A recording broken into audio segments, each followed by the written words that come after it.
उत्तराखंड 9 हिमालय राज्यों में महिला अपराध पे पहले नंबर पर खड़ा हो गया है। मतलब 97 के आसपास बलात्कार, 77 के आसपास उठाईगिरी के आरोप, और वीआईपी पकड़ा जाता तो छुट भाई नेताओं की हिम्मत नहीं होती। चाहे वो इनका किसान मोर्चे का अध्यक्ष हो जिसने मॉलेस्ट किया, चाहे वो इनका चंपावत का अध्यक्ष हो जिसने नाबालिग का बलात्कार किया, जमानत में बाहर है, चाहे 26 जून को बहुत ही बड़ी घटना घटी बहादुराबाद में, भाजपा नेता और ओबीसी के आयोग का जो सदस्य था, इसका नाम है आदित्य सैनी, इसने एक 14 साल की लड़की का बलात्कार और उसके बाद मर्डर हो गया। अपराधियों को संरक्षण देना है और बीजेपी के छोटे कार्यकर्ताओं को अगर वीआईपी को नहीं बचाया होता और अन्य नेताओं को, संजय सिंह को नहीं बचाया होता, तो आज इनके छुटभैये नेताओं की इतनी हिम्मत नहीं होती कि वो किसी 14 साल की बच्ची का बलात्कार करें। निश्चित ही मुख्यमंत्री को भी इस्तीफा देना चाहिए और पुलिस को, भले ही उन्होंने अपराधियों को पकड़ा, लेकिन ये बताएं कि आखिर ऐसी स्थिति क्यों आई। अगर मेरे से पूछें तो अगर आरएसएस के संजय कुमार पे खाली उनको प्रदेश से बाहर ना भेजा गया होता, कार्रवाई होती, तो आज हिम्मत नहीं होती। अंकिता भंडारी मर्डर केस में अगर वीआईपी को ना बचाया गया होता, अगर डोजर नहीं चलाया होता, सबूत नहीं मिटाए होते, आग नहीं लगाई होती और वीआईपी पकड़ा जाता, तो छुट भाई नेताओं की हिम्मत नहीं होती। चाहे वो इनका किसान मोर्चे का अध्यक्ष हो जिसने मॉलेस्ट किया, चाहे वो इनका चंपावत का अध्यक्ष हो जिसने नाबालिग का बलात्कार किया, जमानत में बाहर है, चाहे 26 जून को बहुत ही बड़ी घटना घटी बहादुराबाद में, भाजपा नेता और ओबीसी के आयोग का जो सदस्य था, इसका नाम है आदित्य सैनी, इसने एक 14 साल की लड़की का बलात्कार और उसके बाद मर्डर हो गया। ये घटनाओं को अंजाम नहीं दे पाते। उत्तरकाशी की 4 बहनों को अगर न्याय टाइम पे मिल गया होता जो SC ST की थी, तो शायद ये हिम्मत ना बढ़ती। लेकिन सरकार और पुलिस प्रशासन पूरी तरीके से अपराधों को नियंत्रण करने में नाकाम है और लगातार इन 6 वर्षों में, इस मुख्यमंत्री के कार्यकाल में, उत्तराखंड 9 हिमालय राज्यों में महिला अपराध पे पहले नंबर पर खड़ा हो गया है।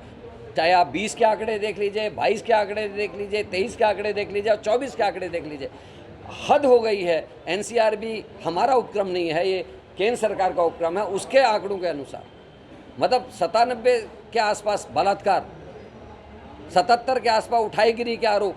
मतलब हो क्या रहा है इस राज्य में? मुख्यमंत्री केवल उपलब्धियां गिनाते हैं, कभी इस पर भी क्षमा मांगेंगे?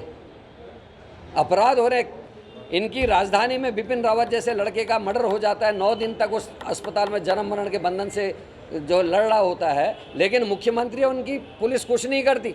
10वें दिन में जब वो मर जाता है, करण मेहरा सड़क में बैठ के आंदोलन करता है, तब जाके उसके अपराधी पकड़े जाते हैं, उसमें कठिन धाराएं लगा जाती, उससे पहले धाराएं भी नहीं लगा रहे थे। तो ये अपराधियों को संरक्षण देना है और बीजेपी के छोटे कार्यकर्ताओं को अगर वीआईपी को नहीं बचाया होता और अन्य नेताओं को, संजय सिंह को नहीं बचाया होता, तो आज इनके छुटभैये नेताओं की इतनी हिम्मत नहीं होती कि वो किसी 14 साल की बच्ची का बलात्कार करे। और मैं बीजेपी की महिला नेत्रियों को भी कहना चाहता हूं कि इतनी बड़ी घटना बहादुराबाद में हो गई, आप तमाम दुनिया भर के मुद्दों को लेकर सड़कों में दिखती हैं, लेकिन इस घटना में एक भी महिला नेत्री भाजपा की सामने नहीं आई। किसी ने क्षमा नहीं मांगी, किसी ने इस आदित्य सैनी का पुतला नहीं जलाया। आखिर ऐसा क्यों?